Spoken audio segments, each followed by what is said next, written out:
Okay, we're going Okay.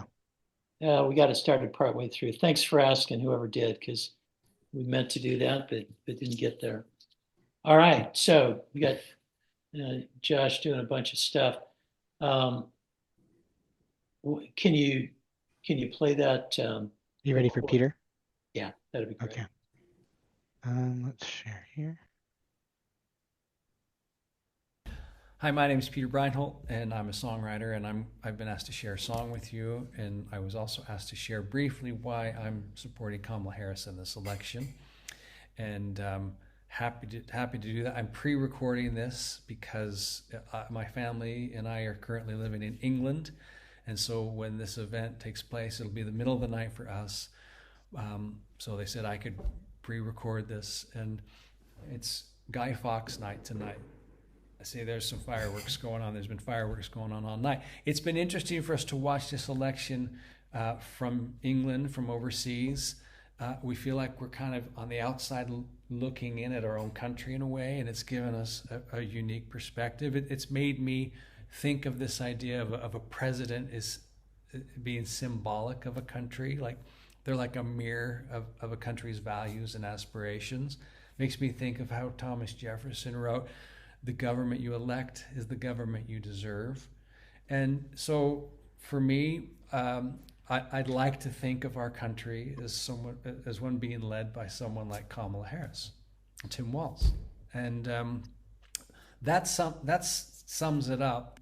They have my support. I'm going to do a song now that I wrote years ago, and I think it works here. It's about getting your boots on the ground, taking action, going for it, and doing it right now. The song's called Right Now.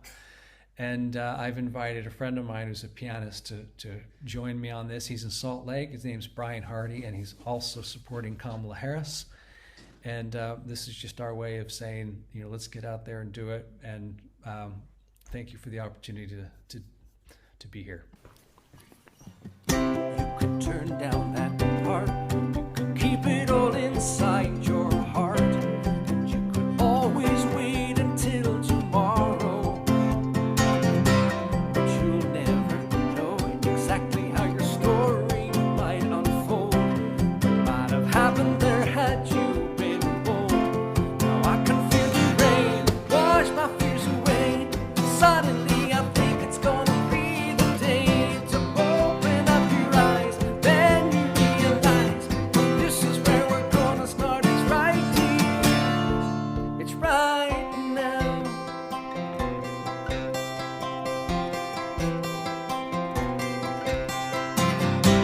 Now there was a time when everything I knew stayed safe inside. I kept it wrapped up tight so I couldn't hide it. But I want you to know, is this really something you can hold? Does it only live when you let go? So open up your eyes and then you realize this is gonna be another chance come by. Silence like a word, waiting to be heard. This is where we're gonna start. It's right here. There's a moment in the middle of an ordinary life where a story comes to life. Now there is a place where you could feel the sunlight on your face. You can hear the music all around you. Now I can feel the rain wash my fears away. Suddenly I know it's gonna be the day to open up your eyes. Then you realize this is gonna be another chance gone by. Then you hear the sound of feet upon the ground. This is where we're gonna start. It's right here. It's right now. It's right now. It's right now.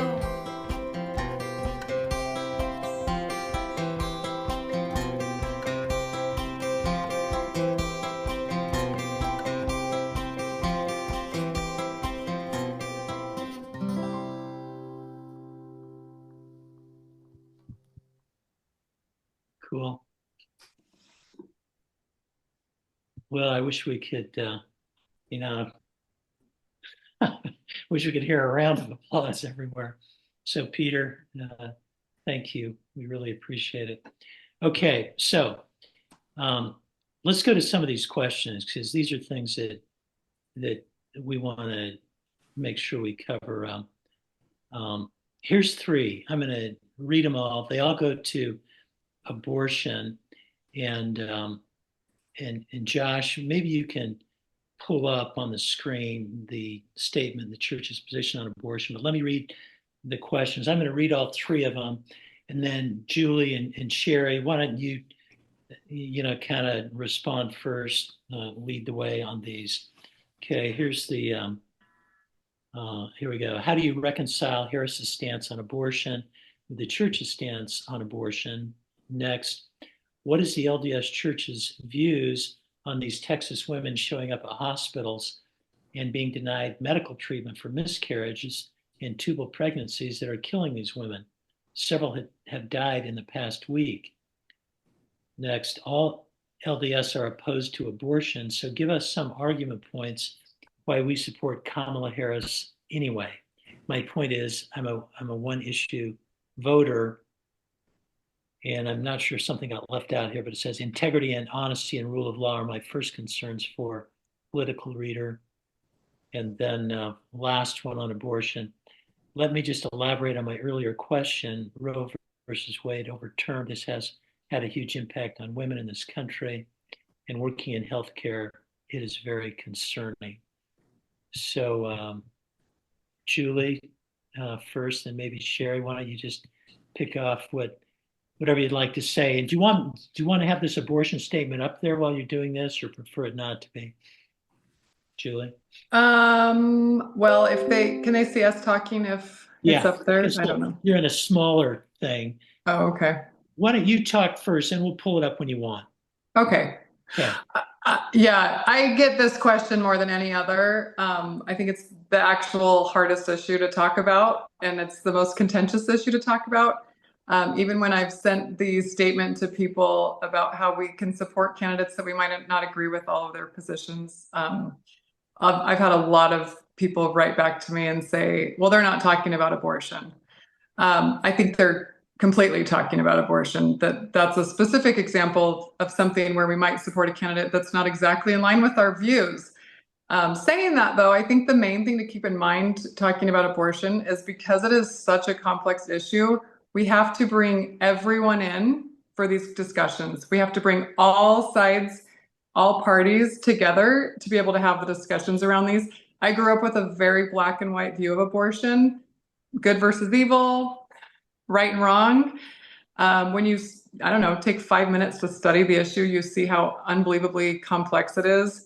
And listening to so many stories of so many women and seeing all the different sides of it, and what does pro-life really mean? Are we enacting policies that will help the mothers prenatally, and once they have the baby, are we supporting life after these women have the babies? What even puts a woman in a position to feel like she needs to get an abortion, right? Like, we've got to listen to their stories. We've got to hear all sides of that.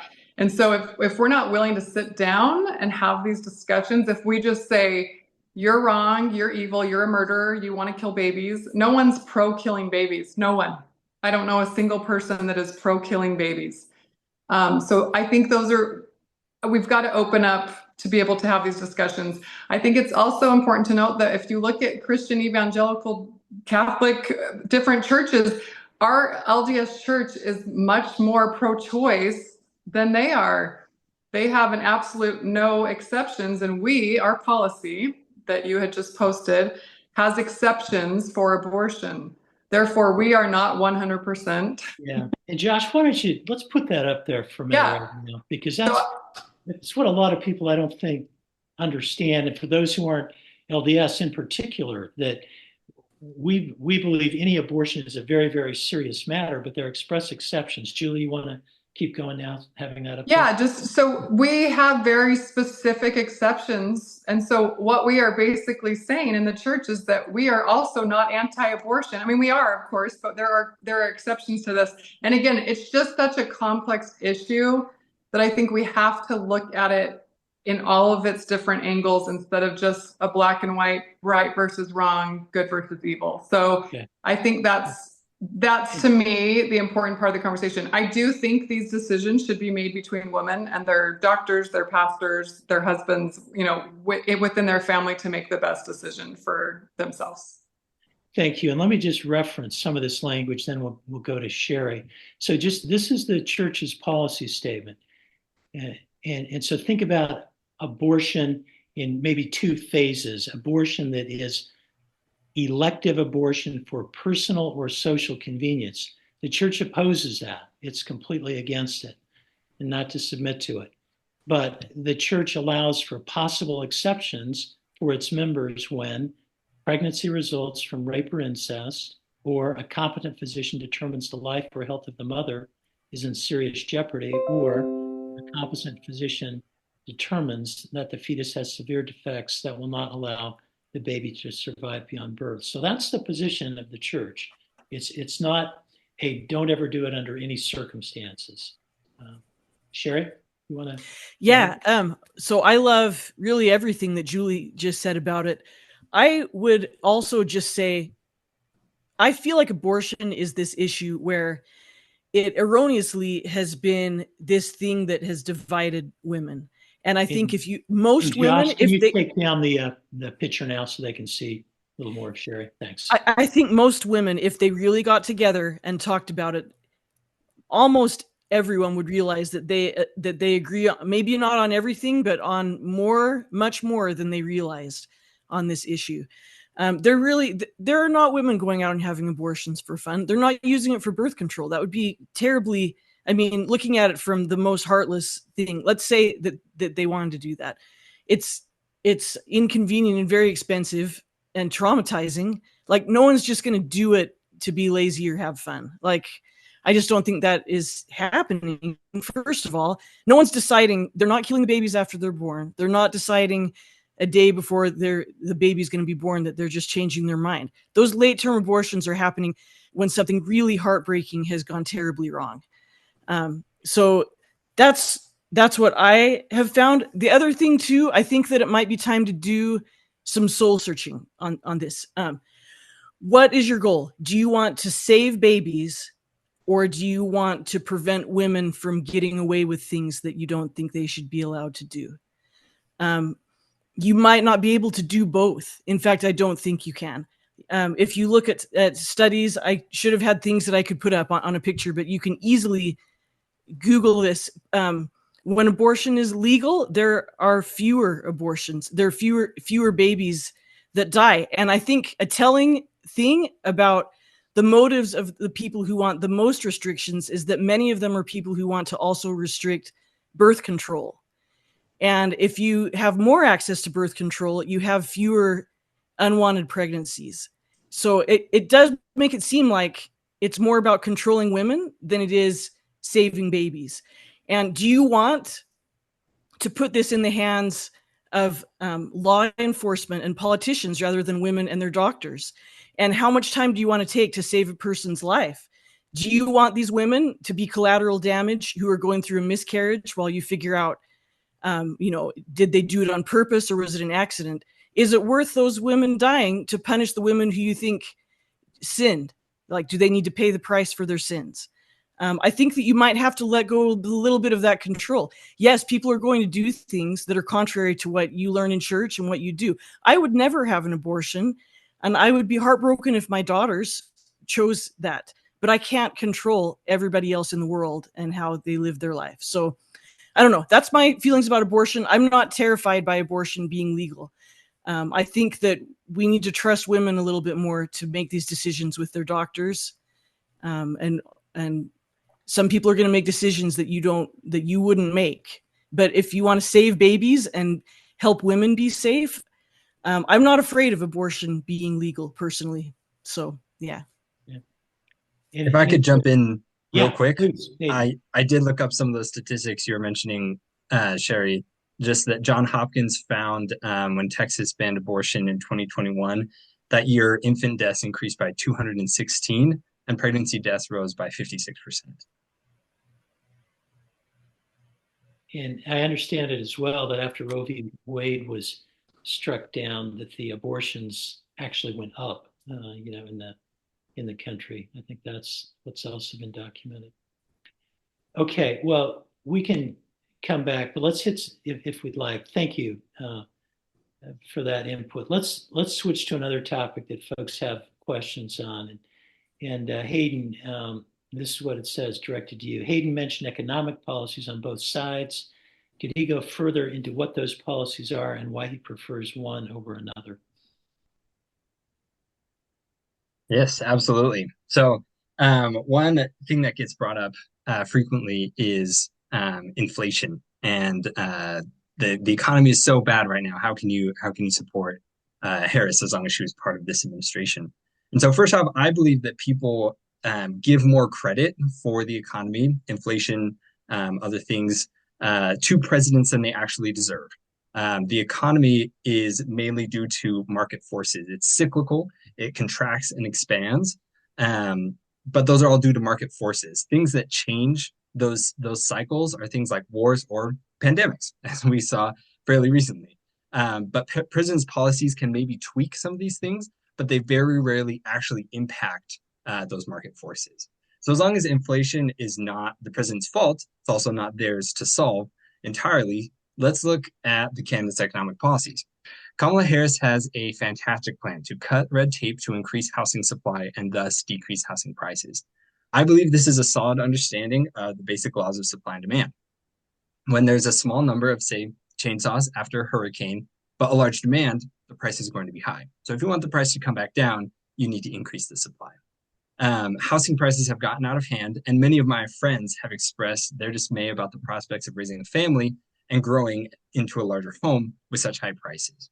And so I believe that her prices, specifically her policies specifically to increase housing supply, and also other things like the child tax credit, will actually help young people start families, which is important to me personally, especially as I'm starting my own family. We have an 8-month-old, and so this is something top of mind for me. Trump, on the other hand, has promised to implement tariffs of 100% on all goods coming from China. He has said things like China will just pay for that cost.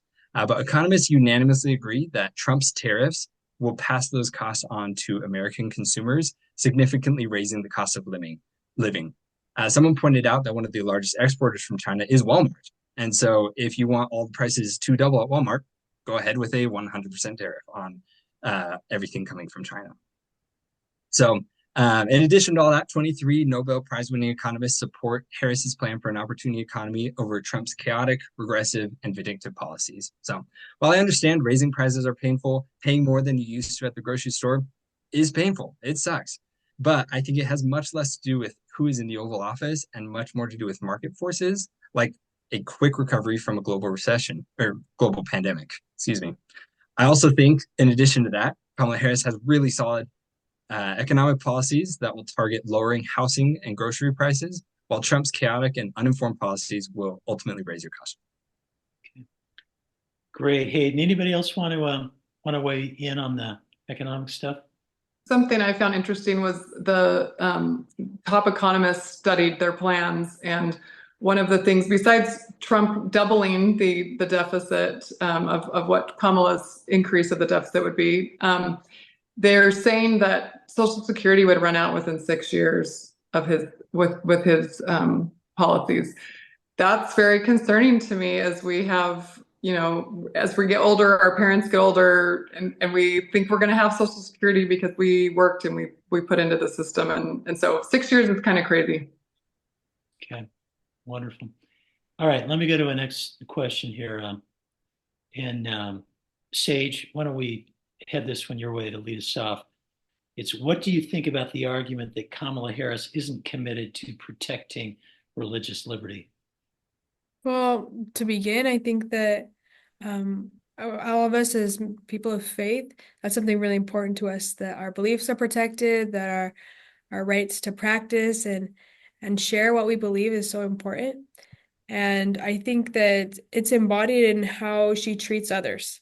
And I think President Nelson, in his talk about peacemakers, says that you can find someone, you can tell who is a true believer in Christ by how they treat people. And I think that's a good rule of thumb for anyone, whether it be friends, family, but it also applies in who we vote for and who we support, the people that are making policy and the people that are leading and becoming a figurehead for our country. And so I think that to look at how people treat others, how Trump treats others, whether they be minorities, whether they be people that don't agree with him, that's not okay with me. But I have seen how Harris treats those who are different than her, and I can't say that anyone's perfect, but I can say that I'm pleased of how she's reaching across the aisle and how she's making an effort to compromise and speak with others. And so I think that on the topic of religious freedom, that's always going to be uh, a hot talking point for everyone because sometimes we have different beliefs, but it's important that we all work together. We can talk about what we believe and we can be respectful about what we believe, and support each other in that. And so that's one of the reasons why I'm supporting Harris. Okay. Thanks, Sage. Anybody else want to hop in on the panel on that? Sorry, I guess I have a comment on everything, but I had all kinds of preconceived notions of who Kamala Harris was. In the last, 2 or 3 months, it's been so fun to actually get to know her and to watch interviews and read things and actually listen to her speak. And she actually was on a podcast with Brene Brown, and it was amazing. But she talked about her faith and how important her faith was to her. And Brene Brown challenged her. She just said, I have to be honest with you. You've been an elected official a long time, and I don't hear you talking about your faith. And she said, I'll tell you why I don't, because I find that the elected officials who do talk about it are hypocrites. So she purposely doesn't talk about her faith because it is so important to her. And I mean, it just came off very genuine to me. I also don't think she's perfect, right? We all make mistakes, but I loved hearing her talk about her faith. And I loved when she was here in Phoenix and she was talking to the Republicans for Harris Group. And she talked about how her pastor spoke at President Nelson's birthday party and just how powerful it was to know that she actually goes to church and has a pastor that's an important person in her life. And anyways, I think that shouldn't scare us in the way that people want us to be scared about it. Yeah. No, I was at that same event and she refers to Reverend Brown as her pastor. I don't think she does that lightly. Mm-hmm. I'll just read because this is similar to one of these questions. If I can find it right here. Well, anyway, it was just essentially that the same thing, that Kamala Harris has little respect for the oh, here it is.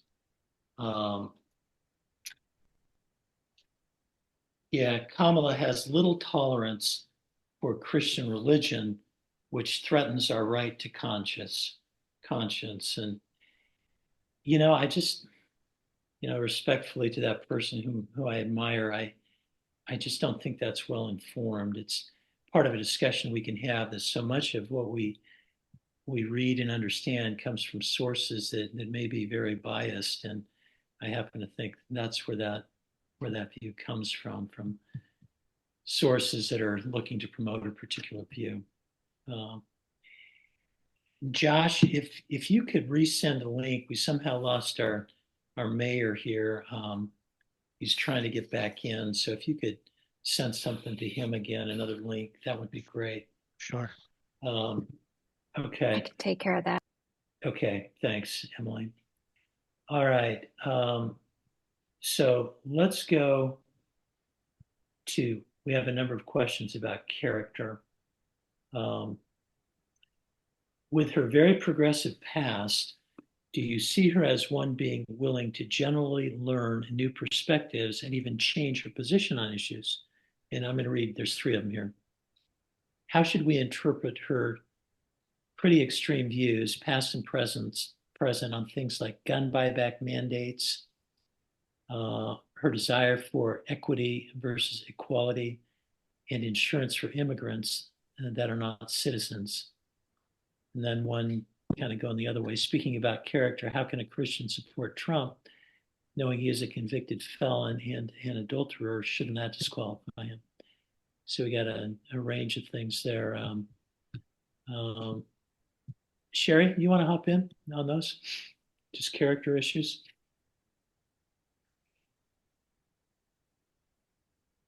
I don't even know where to begin. I know that the focus of this isn't to start listing all of the negative things, but it just seems so much easier to support Kamala Harris. I think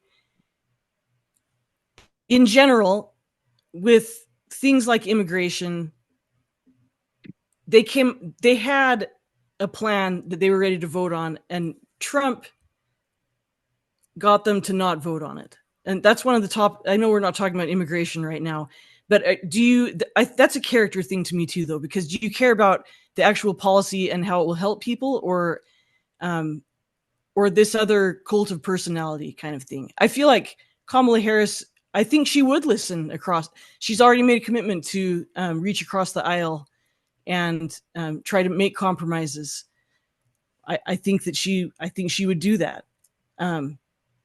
I don't know. I have a lot, probably more than I don't want to get negative, so I'm not going to talk about the other side of things. But it's something, you know. I'll let somebody else. Okay, Hayden, chime in on it too, so. Go for it.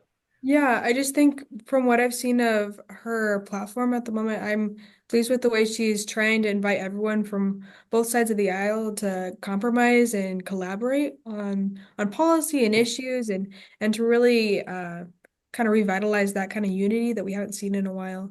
And so character-wise, I think that's a really important thing, that she's more interested in the American people coming together. Let's solve our problems. Let's work together. We're not going to agree on everything, but that's okay, because there are strong points in every perspective, and we can use those to improve rather than being divisive, and using these issues that are very important for us to divide neighbors and families. And I don't like when I see that. And so when I see us trying to work together, trying to collaborate, that's something really inspiring for me. And something that gives me a lot of hope for the future, because I want to see that in our future. I want to see us working together and using all of these different perspectives and different viewpoints to make a better future for ourselves and for our families. Okay. Thank you. So if I could say something really quickly, I've seen a lot about people saying, oh, she's flip-flopped on these issues. She used to say X and now she's saying Y. I actually personally think that is a strength. She was a senator from California, and so she was representing the people of California who lean more progressive than the rest of the nation. And as she has shifted to being a VP and now a presidential candidate, she is espousing policies that are more in line with the entire view of the whole nation. And I mean, I don't have the same political views that I used to have in 2008. So when somebody's saying, oh, well, she said this in 2003, you know, that feels more like, oh, maybe she's become more informed. Maybe she's trying to represent all Americans. And so if you're really worried that she's just saying that, she'll become the president and then she'll try and pass it through. Look, she's not getting Medicare for all through Congress, you know, the way it's so divided right now. And so I really think that she's talked a lot about coming across the aisle, and she knows the current situation in the House and in the Senate. And so she knows that a lot of the policies she was pushing for as a senator from California aren't going to pass right now, but she wants to be helping people. And so she's still taking, she said, my values haven't changed. And so she's still trying to take those values that encouraged her to espouse those policies and then work with bipartisan support to get a different version of that passed. And that to me is not flip-flopping. That's changing with your current circumstances. Okay. And Mayor Giles, you're back on. Sorry about that.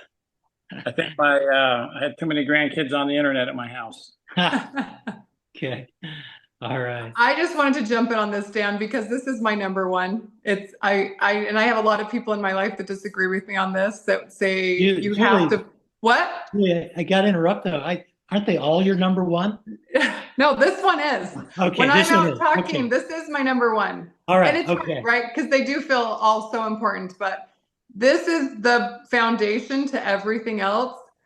It doesn't matter what policies either of the candidates have if they can't work with other people, if they constantly vilify people or degrade people or all of the things, right? And so a lot of people challenge me on that, and they say, no, you have to vote policy over personality.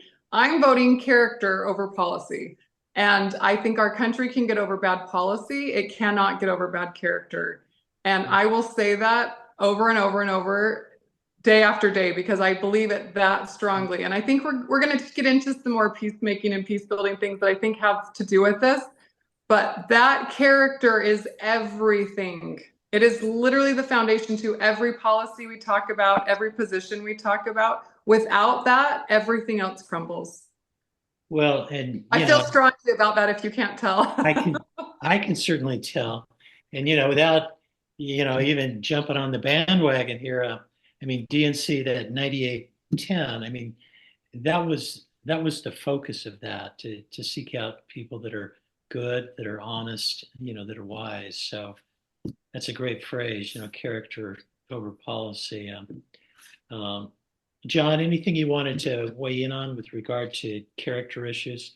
And then after John, after we hear a few comments from John on character, we're going to go to Cherie, have some live music. And then, so everybody knows, the longest we will go, our drop dead is 8:30. Okay. And so then we'll turn to peacemaking after Cherie's song. So first John, and then to Cherie. John. Sure. Thanks, Ken. I think it's okay that maybe we don't align with Kamala on every issue. I mean, that as the first presidency, statement indicated, it's unrealistic to expect that we're going to align with any candidate exactly. But one of the things that I think Kamala Harris has evolved quite a bit over the last 4 years. I mean, when she was running in the Democratic primary in 2019, she said some fairly progressive things. But over the last 4 years, as she served in the Biden administration, I think she has really had a wonderful education. And look at the legislative accomplishments of the Biden administration over the last 4 years. It's demonstrated that she very much learned the lesson that you govern from the center and that you solve problems in the center.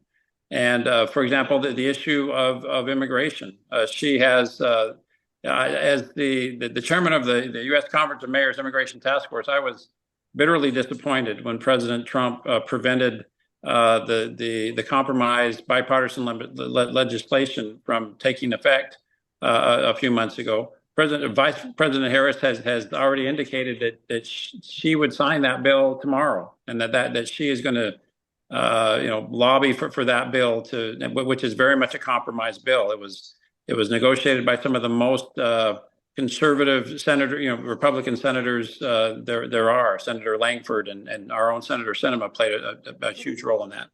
So again, yes, we're not going to agree on every issue. The folks on this Zoom call don't agree on every issue, obviously.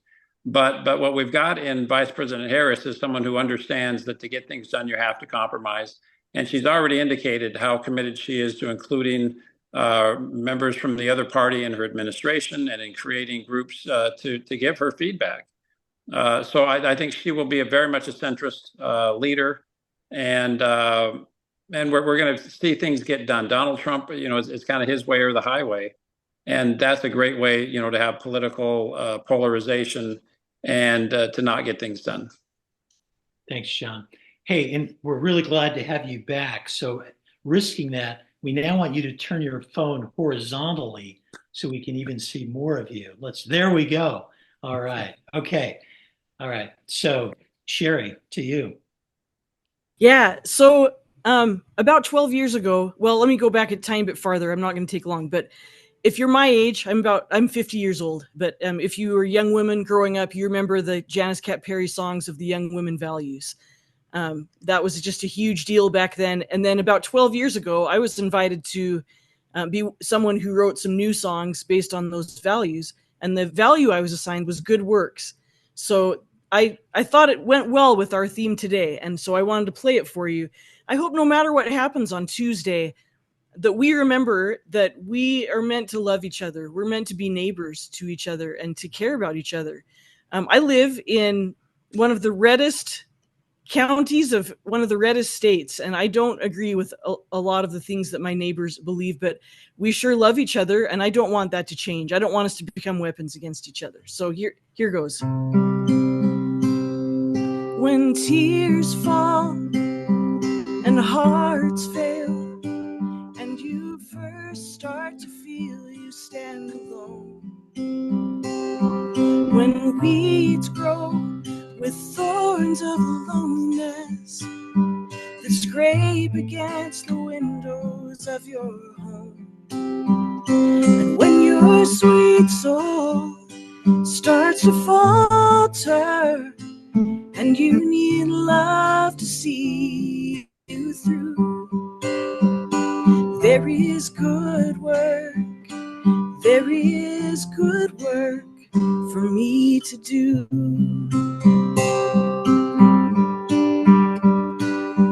When lights fade and the clouds grow over hope that you've been holding for dear life, when you're hungry and you feel faithless and you struggle on your own in darkest night, when people whisper in the hallways and you just need a friend that's true, there is good work, there is good work for me to do.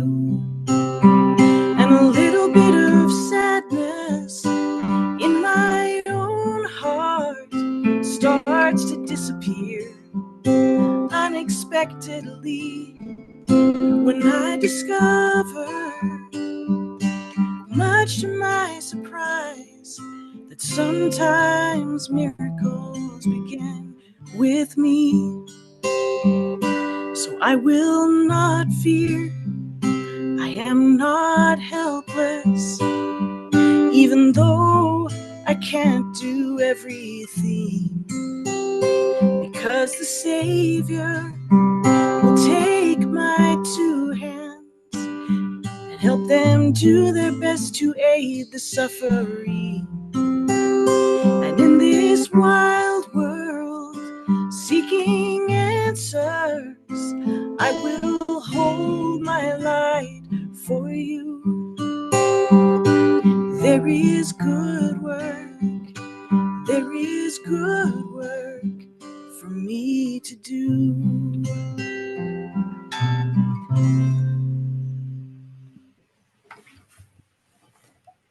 Well, I got the same clap, clap, applause, applause. Thank you, Cherie. That is wonderful. What's that song called again? What do you call that? It's called Good Work for Me to Do, and it might be hard to find. I don't know how widespread that project ended up being. I think you might be able to find it on Apple Music, but I don't care about any of that. It's just, yeah, I like the message of it. So okay, wonderful. Well, thank you. Let me just read a comment. Then, Josh, why don't you get that? We're going to switch to peacemaking now. But let me read this comment first, because this, and I didn't ask everybody, okay, on the panel, before I read the comment, if you're a Republican, raise your hand. I don't even know what party people are. I mean, okay, all right. If you're a Democrat, raise your hand. Okay, so, and I was hoping that would be the case. I didn't know. So we've got both Democrats and Republicans on this. I got to ask, well, here's this comment, then you'll see why I'm going to ask our two Democrats. This is more of a comment. Thank you for setting up this group. I lost faith and struggled with my membership, feeling like not many members support Democrats and Democratic policies just because it's not Republican. Even there are so many members across the world that are minorities and all are children of Heavenly Father. So, let's just be blunt and ask this. What's it like, Cherie and Hayden, being a Democrat in the Church of Jesus Christ of Latter-day Saints in the Western United States, not in, like, say, I don't know, somewhere else?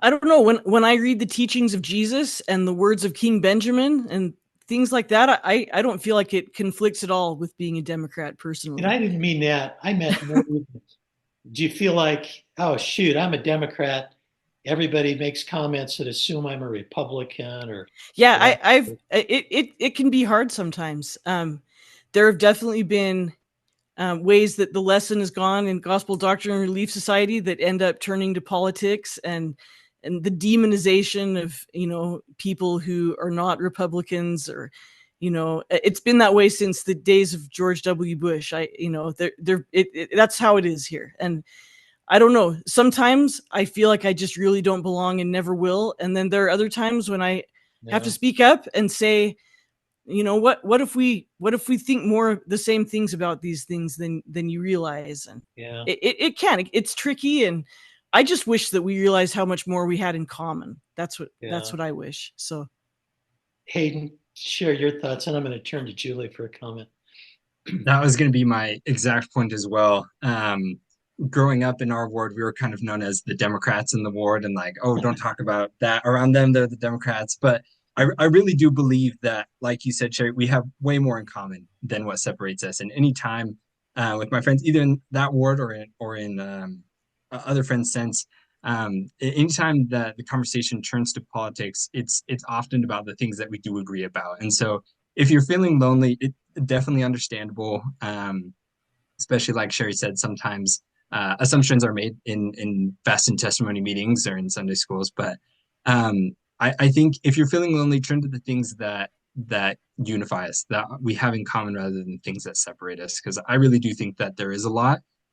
Even as the world gets more polarized, there are a lot of angry voices that want to convince you that other people on the other side are hardly human, monsters. But in truth, we're all brothers and sisters, all children of God. Even if some of those children of God we believe are wrong, that's okay.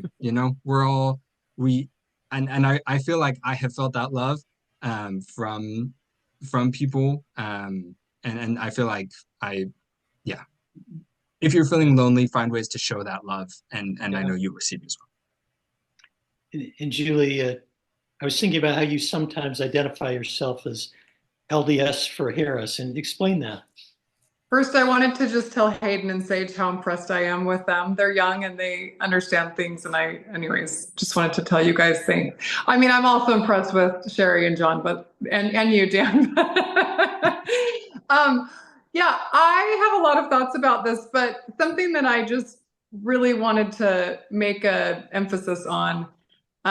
4 years ago, when there was the LDS for Trump fireside, or a big event in Arizona, and Mike Lee came down and called Trump Captain Moroni, I hated it. I hated the whole LDS for Trump thing.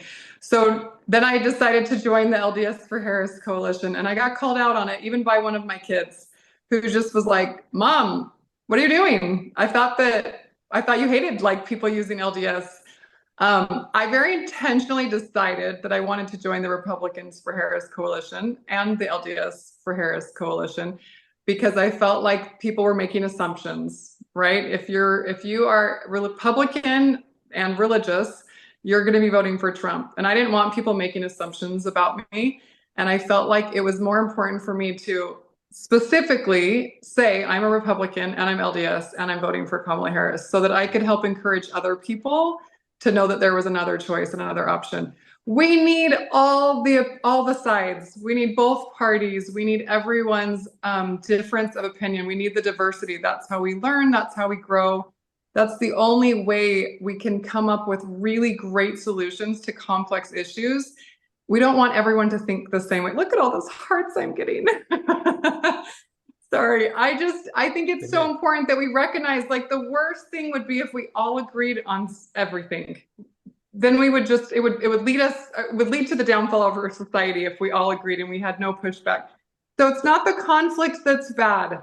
Conflict is not bad. Conflict does not equal contention. We need to use conflict, which is a difference of opinion, and treat people with love, with respect, with dignity. And when you talk with that, then you can move forward. You can keep the bridges built. You can keep the lines of communication open.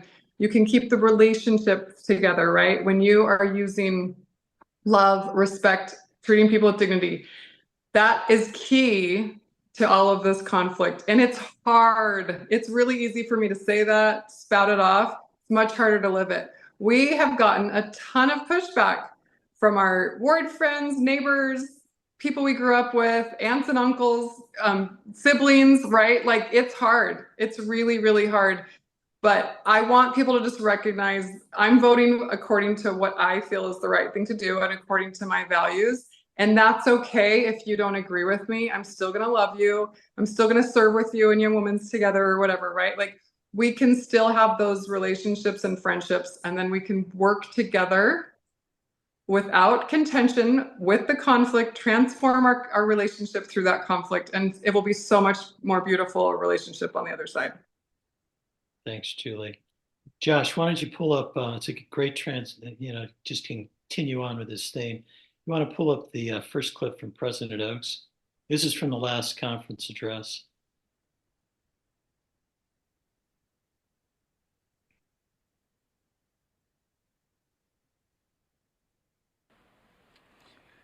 We need to love and do good to all. We need to avoid contention and be peacemakers in all of our communications. This does not mean to compromise our principles and priorities, but to cease harshly attacking others for theirs. That is what our perfect role model did in his ministry. That is the example he set for us as he invited us to follow him.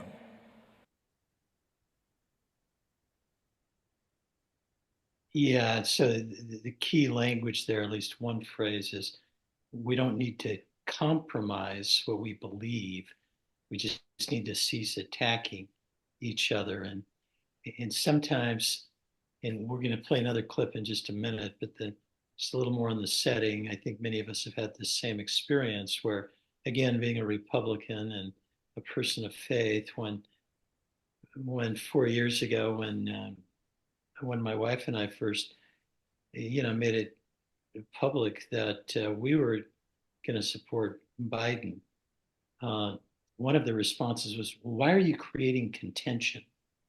And it was by taking a different view that we were creating contention. And that's not what contention is. Contention is how you respond to differing points of view. And so let's listen to President Nelson's clips on that.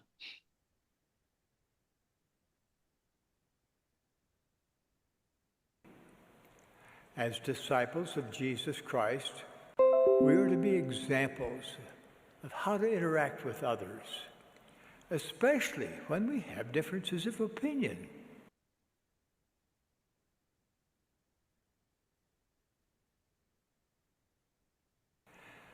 The Savior's message is clear. His true disciples build, lift, encourage, persuade, and inspire, no matter how difficult the situation. True disciples of Jesus Christ are peacemakers. And Josh, let's stop for a second, okay? We'll come back. And these are from his Peacemakers Need to Talk. But again, so President Nelson, he's setting the stage here. It's being a peacemaker, especially when we have differences of opinion. He doesn't say, now please make sure you change your opinion so they're just like everybody else's in the congregation. That is not what he's encouraging us to do. And, I was just so pleased, as I mentioned, I asked some of my friends that are, both wonderful church members and also very, very strong supporters of Donald Trump. I said, well, so how do we build bridges? And let me just read this. As true disciples of Christ, I recommend that LDS individuals, when confronted with different perspectives, focus on applying principles of virtue, patience, long-suffering, stop judging, and demonstrating brotherly and sisterly kindness. Well, wouldn't we each say the same thing, the exact same thing, regardless of who we're supporting? So it's just nice to know that we have this in common.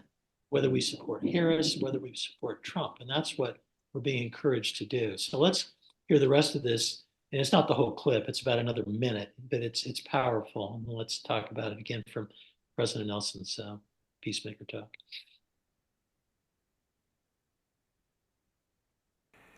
If a friend on social media has strong political or social views that violate everything you believe in, an angry, cutting retort by you will not help. Building bridges of understanding will require much more of you.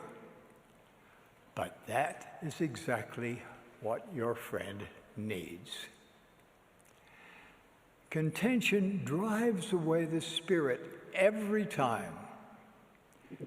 Contention reinforces the false notion that confrontation is the way to resolve differences, but it never is. Contention is a choice. Peacemaking is a choice. You have your agency to choose contention or reconciliation. I urge you to be a peacemaker, now and always. Brothers and sisters, we can literally change the world, one person and one interaction at a time. How? By modeling how to manage honest differences of opinion with mutual respect and dignified dialogue.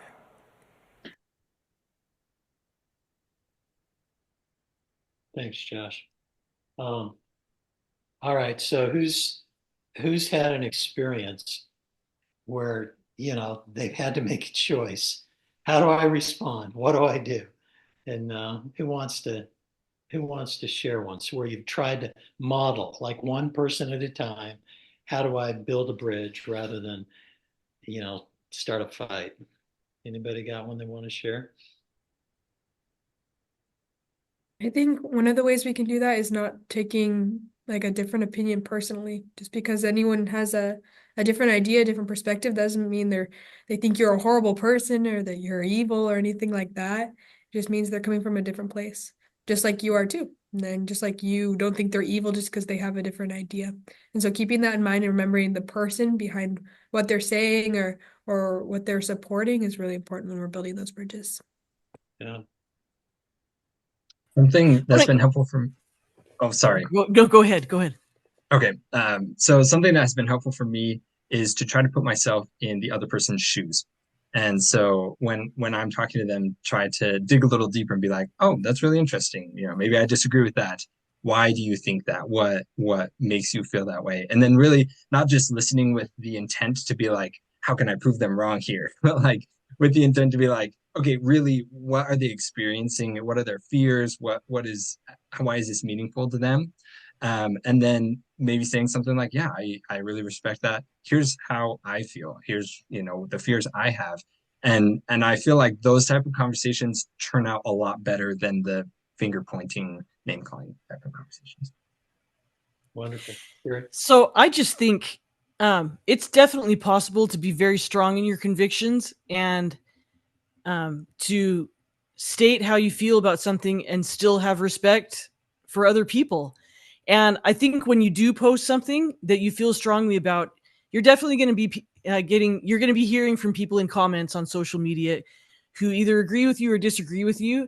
And you're going to hear from the most extreme people. You might even hear from what we refer to as trolls. And you don't want to feed the trolls or get caught up in all of the contention. You kind of have to figure out how to rise above that. But the thing that I have really found in all the posts that I've made, whenever I've been brave enough to do it, number one, it's always going to be a bad day when I post my opinion on the internet, because all day long, you're going to be fielding all of those comments. But second of all, there are so many people lurking who never do comment. And it means so much to see someone who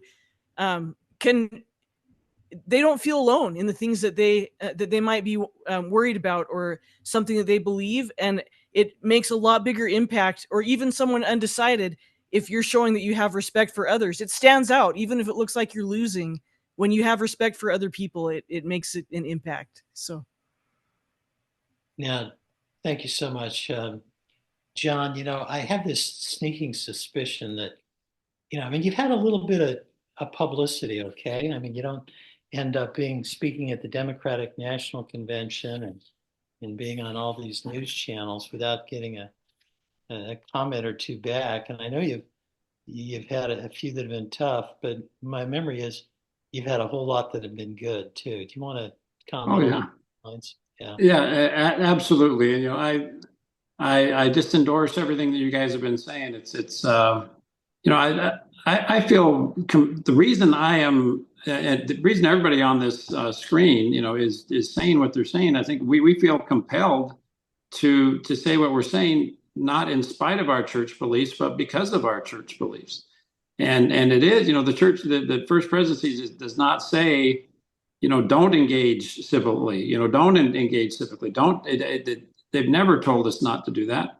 So, we're going, if we're going to follow our conscience, if we're going to follow, the way we were raised and the advice that we've heard from our church leaders to engage and to care about, our communities, then we're going to feel compelled to say some things.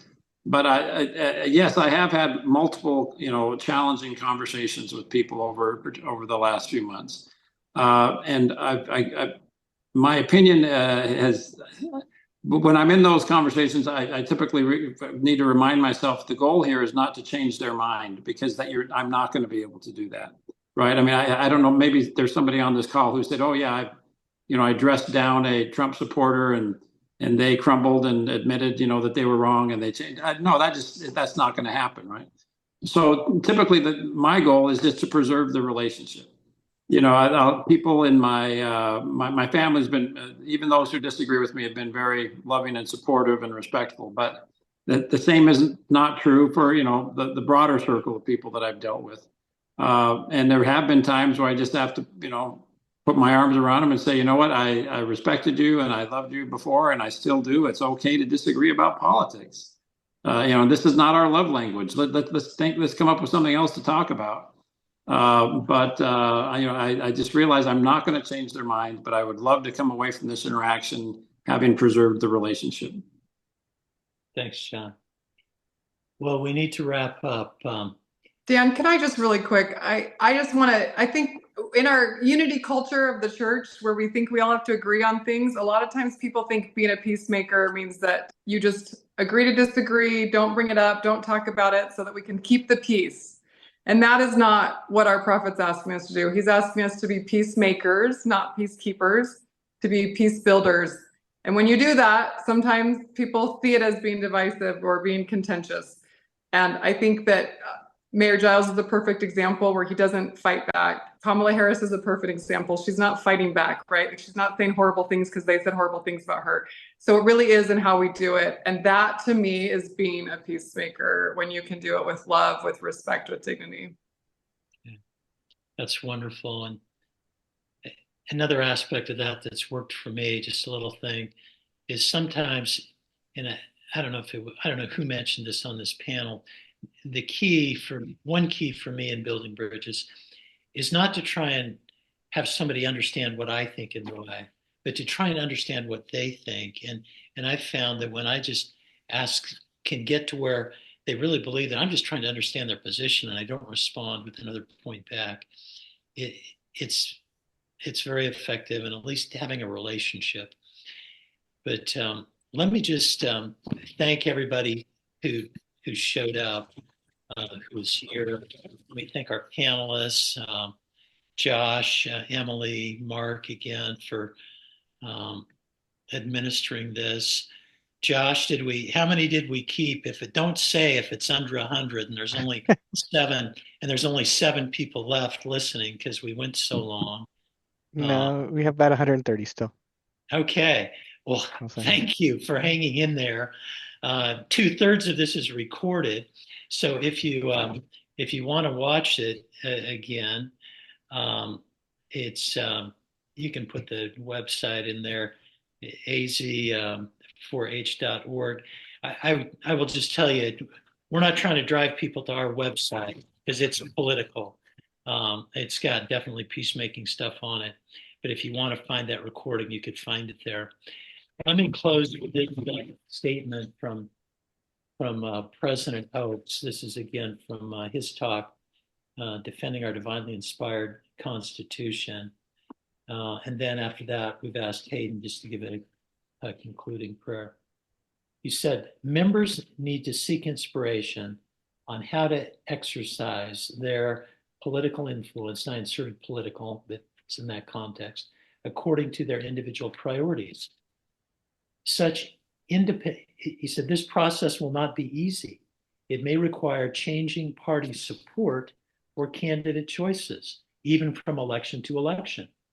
Such independent actions will sometimes require voters to support candidates or political parties or platforms whose other positions they cannot approve. That is one reason we encourage our members to refrain from judging one another in political matters. We should never assert that a faithful Latter-day Saint cannot belong to a particular party or vote for a particular candidate. We teach correct principles and leave our members to choose how to prioritize and apply those principles on the issues presented from time to time. Hayden, if you could give us a closing prayer, that'd be great. Our dear Heavenly Father, we are so grateful for this opportunity that we've had to come together and to discuss our views and our beliefs. And we ask you to please bless every person who's come, that we might all be filled with peace and with charity and love towards those around us, and that we might be able to build bridges of understanding with those that we interact with. Please help us as we minister to the downtrodden and as we try our best to follow the example that set for us by thy Son, Jesus Christ. We ask as well for a blessing on our country, that we might be able to avoid violence as we move forward, and please guide us and help all of us, that we might be inspired by thy Spirit. We love thee, Father, and these things we ask in the name of Jesus Christ. Amen. Amen. Thanks, everybody. Thank you so much. Thank you. And Josh, I guess we hit the end button.